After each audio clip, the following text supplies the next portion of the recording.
So I'm going to start off kind of as a buzzkill a little bit.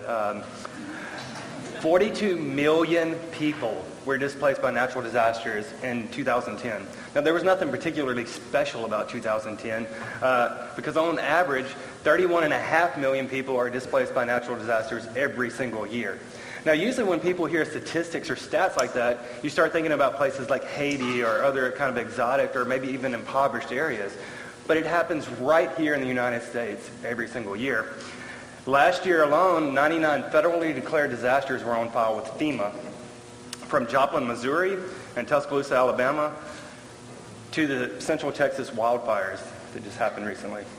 Now, how does the most powerful country in the world handle these displaced people?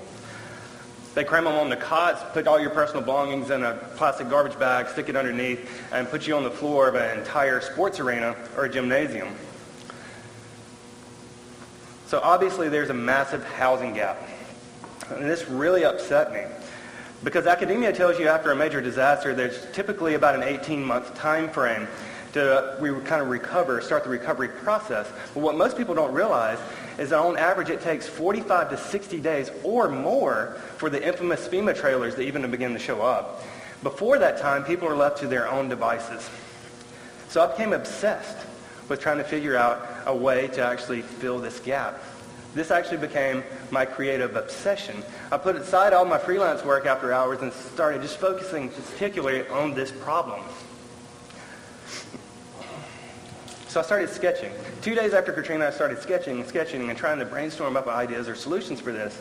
And then as things started to congeal or ideas started to form, I started sketching digitally on the computer. But it was an obsession, so I couldn't just stop there. I started experimenting, making models, talking to experts in the field, taking their feedback and refining. And I kept on refining and refining for nights and weekends for over 5 years.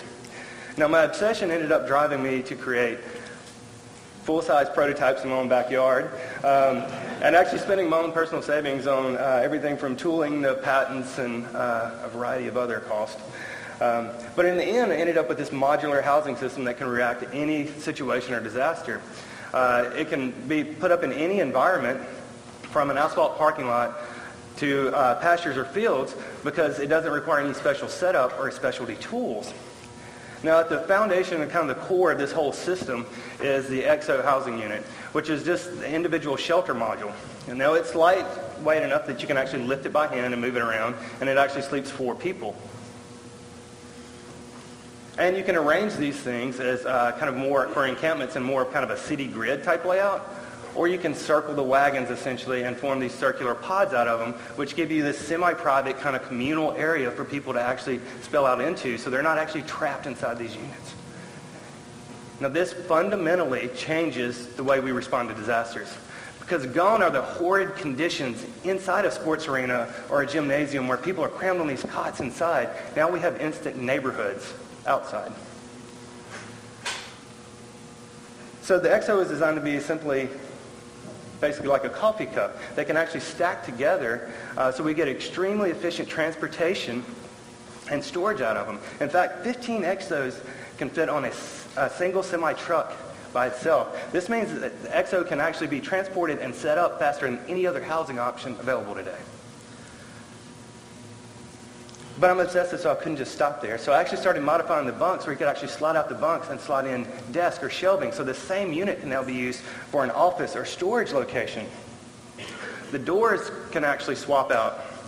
So you can actually put on a rigid panel with a window unit in it for climate control, or a connector module which allows you to actually connect multiple units together, which gives you larger kind of compartmentalized living spaces. So now the same kit of parts, the same unit, can actually serve as a living room, bedroom, or bathroom, or an office, living space, and secure storage.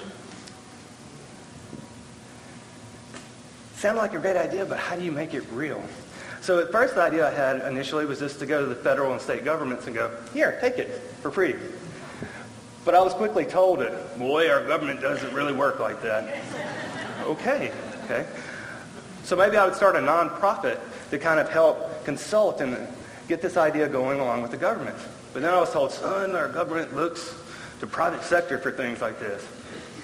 Okay, so maybe I would take this whole idea and go to private corporations that would have this mutually shared benefit to it.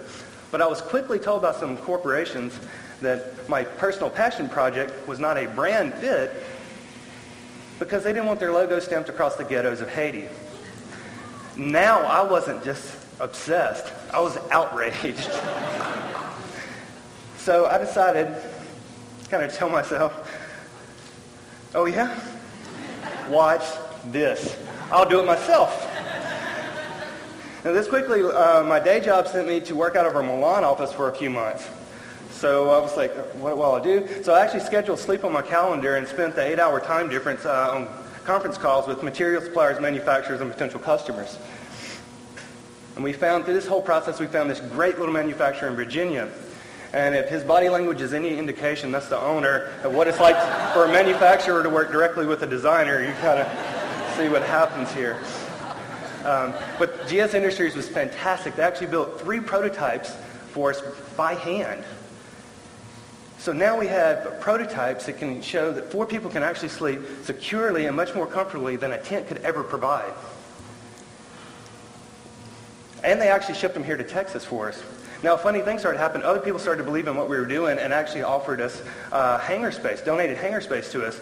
And then the Georgetown Airport Authority was bent over backwards to help us with anything we needed. So now we had a hangar space to work in and prototypes to demo with. So in 1 year, we've negotiated manufacturing agreements, been awarded 1 patent, filed our 2nd patent, talked to multiple people, demoed this to FEMA and its consultants to rave reviews, and then started talking to some other people who requested information, this little group called the United Nations.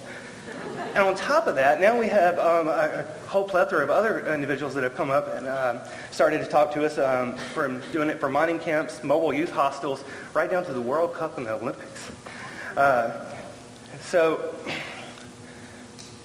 I guess kind of in closing on this whole thing here is hopefully very soon we will not have to respond to these painful phone calls that we get after disasters where we don't really have anything to sell or give you yet. Hopefully very soon we will be there because we are destined, obsessed with making it real. Thank you.